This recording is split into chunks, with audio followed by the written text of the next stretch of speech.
NSG रुकनीत पर भारत के मुकाबले में पाकिस्तान से वो सलूक नहीं बढ़ता जा रहा, जैसे कि एक मेंबर को रुकने देने के हवाले से मुनासिब और तवाज़ुन और बैलेंस रख के एक जो सलूक है वो रखा जाता है। फिर देखा यह जाता है कि कहां पर डिपेंड करता है कि किसको मेंबरशिप मिलनी चाहिए एनएसजी की। ऐसे में पाकिस्तान की स्ट्रेटेजी होनी क्या चाहिए, पाकिस्तान को किस तरह से हिकमत अमली अपनाने की जरूरत है? ब्रिगेडियर साहब बताएगा, हमें इस वक्त इस चीज की जरूरत है, हमारे हिकमत अमली किस हद तक बेहतर होनी चाहिए? देखिए, दो आपने बहुत अहम इश्यूज की तरफ इशारा किया है। पहली बात on going line of control पे जो फायरिंग हो रही है, और फायरिंग जो है वो जारी है उस वक्त से जिस वक्त नरेंद्र मोदी ने पहली टर्म में वजीर आजमशिप संभाली थी, और वो एक बाकायदा तौर पे एक फुल फ्लेज स्ट्रैटेजी का हिस्सा है। और वो स्ट्रैटेजी उन्होंने उसी वक्त डिस्क्राइब कर दी थी जिसको उन्होंने 2.5 फ्रंट वॉर का नाम उस जमाने में दिया था। बाद में उसको वो सर्जिकल स्ट्राइक के हिसाब से कोल्ड स्टोर डॉक्ट्रिन भी बनाई गई। लेकिन ये 2.5 फ्रंट वॉर का मतलब भी उनका था कि पाकिस्तान को एक तो डायरेक्टली जो है पाकिस्तान की आर्मी को एंगेज करो, और दूसरा उसके ऊपर उसकी वजह से जो उनके ऊपर इकोनॉमिक प्रेशर आएगा। साफ जाहिर है, जब आपके यहाँ इंडिया फायर करता है, आप फायर बैक करते हैं, तो उसके ऊपर जो आपके वेस्टेज रेट होता है वो भी बढ़ता है, जो आपकी consumption of the war material होती है वो भी बढ़ती है।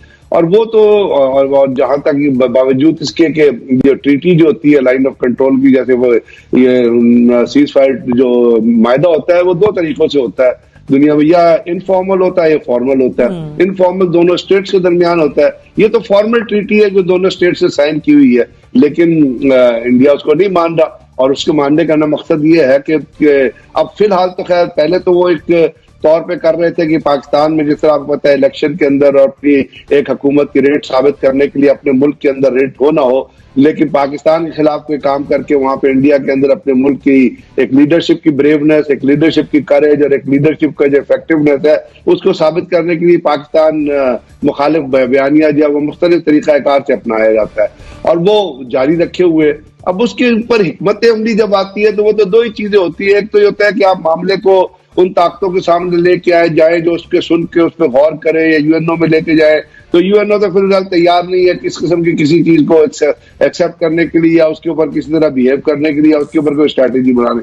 दूसरी चीज ये है कि आप उसका ऑपरेशनल रिस्पांस जो होता है वो आप उसका ऑपरेशनल रिस्पांस दें, और ऑपरेशनल रिस्पांस पाकिस्तान आर्मी या पाकिस्तान रेंजर्स आपको पता है देती चली आ रही है, और इस तरह दे रही है कि अगर आप इंडिया के अखबार हिंदू या India.com उठा के पढ़े तो वो कहते हैं कि जी हमारे यहाँ इतने लोग मारे गए हैं, पाकिस्तान सिविलियन पे फायर करता है। अपना 25 किलोमीटर ट्रांस फ्रंटियर जो है ज्यादातर इंडिया ने पाकिस्तान मुसलमान विलेजेस जो है वो रखे हुए, खास तौर पे जब आप अखनूर से ऊपर चले जाते हैं, जम्मू के कुछ इलाके में हिंदू विलेजेस आते हैं, लेकिन वहां पे लाइन ऑफ कंट्रोल पे फायर ही नहीं होता है ऊपर आपके राजौरी और अखनूर से ऊपर, तो वहां मुसलमान विलेजेस हैं, मुसलमान लोग रहते हैं, तो पाकिस्तान आर्मी उन गांवों पे फायर नहीं कर सकती है। ये कंपल्सन तो आप उनकी पोस्टों को एंगेज करते हैं, और बड़ा इफेक्टिव एंगेजमेंट होती है, उसकी बहुत सारी वीडियोज भी सामने आएंगी। अब दूसरा आपने एक बहुत इंपॉर्टेंट चीज की है जिसका इस मुख्तसर टाइम में अहाता करना बहुत मुश्किल है कि हिकमत अमली क्या हो, लेकिन आपको पता है ये एनएसजी का जो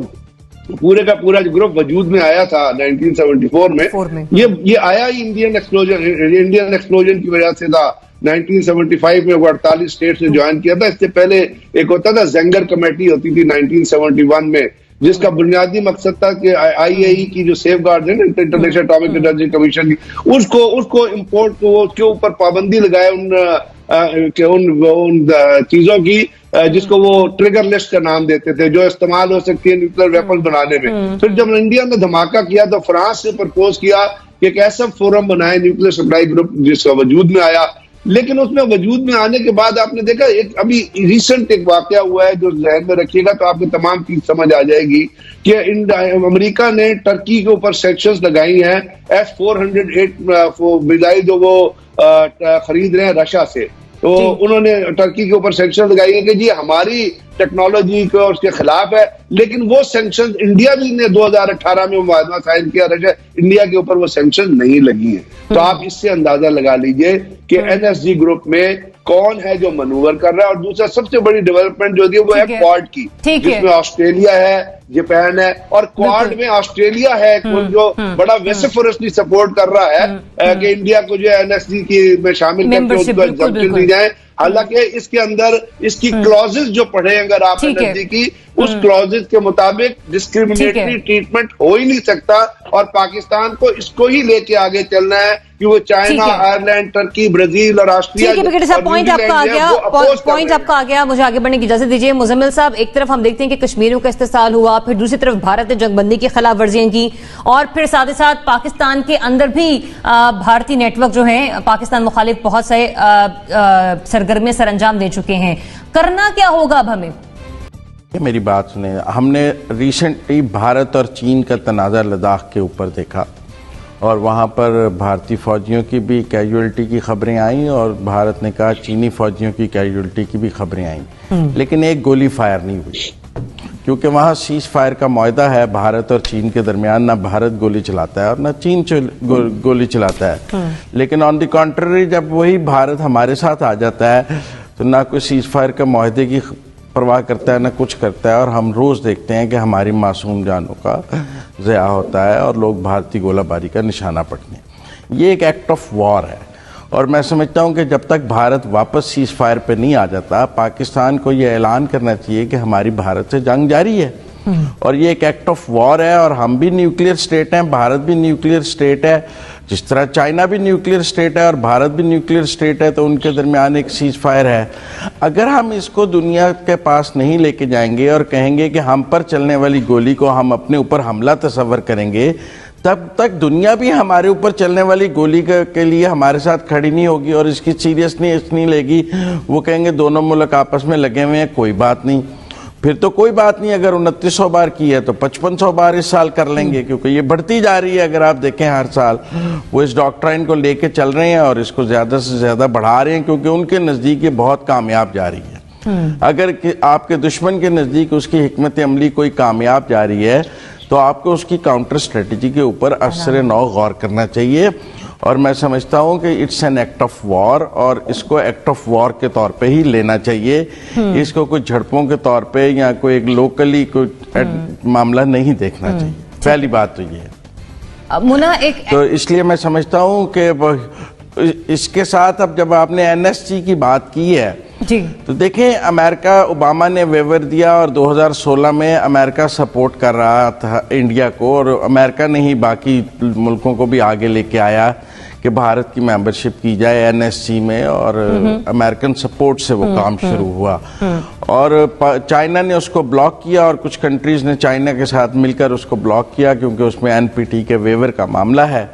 लेकिन मैं समझता हूँ कि अब तो हम अमेरिका के बहुत ब्लू आइड हैं। हमने उनके लिए इतनी बड़ी पीस ट्रीटी की है अफ़गानिस्तान में, इतना बड़ा उनको वहाँ से निकलने का रास्ता लेके दिया है, और इस वक्त तो मैं समझता हूँ हमने अमेरिका को बहुत सर्व किया है।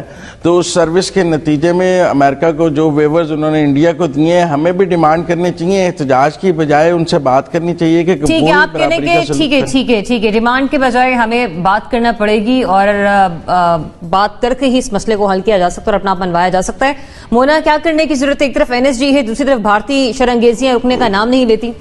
कि इंडिया के साथ जो इकोनॉमिक इंटरेस्ट हैं या जो उनके मंडी के बड़ी मंडी के होने की वजह से इंटरेस्ट हैं, वो इतने हाई हैं, इतने पैरामाउंट हैं दुनिया के लिए कि उसको हम लोग बीट नहीं कर पा रहे हैं। ठीक है मोना, पॉइंट आपका आ गया। इसका हल सिर्फ बेहतर सिफारतकारी है, और मेरा ख्याल है इसके अलावा कोई हल नहीं। जगम साहब, जो इकोनॉमिकली कंडीशन है इंडिया की, वो पाकिस्तान के बहुत सारे मामलात पर हावी और असरअंदाज हो रही है। पाकिस्तान को फिर क्या करने की जरूरत है? ठीक है जी। और न्यूक्लियर सप्लाई ग्रुप में जहां डिस्क्रिमिनेशन की बात है, एक शर्त मैंने आपको बता दी कि 45 का अग्री करना जरूरी है। दूसरी जो शर्त है वो ये है कि तमाम जो भी मुल्क मेंबर बनता है न्यूक्लियर सप्लाई ग्रुप का, उसका एनपीटी का पहले से मेंबर होना जरूरी है।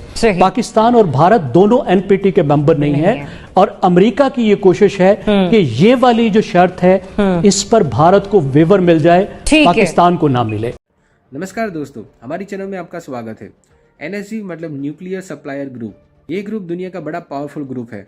इनमें सिर्फ वही देशों को एंट्री मिल पाती है जो कि जिम्मेदार हो और जिसने एनपीटी पे साइन किया हो। आपको बता दें कि भारत और पाकिस्तान दोनों ही न्यूक्लियर पावर देश है और दोनों ने ही एनपीटी पे साइन नहीं किया है।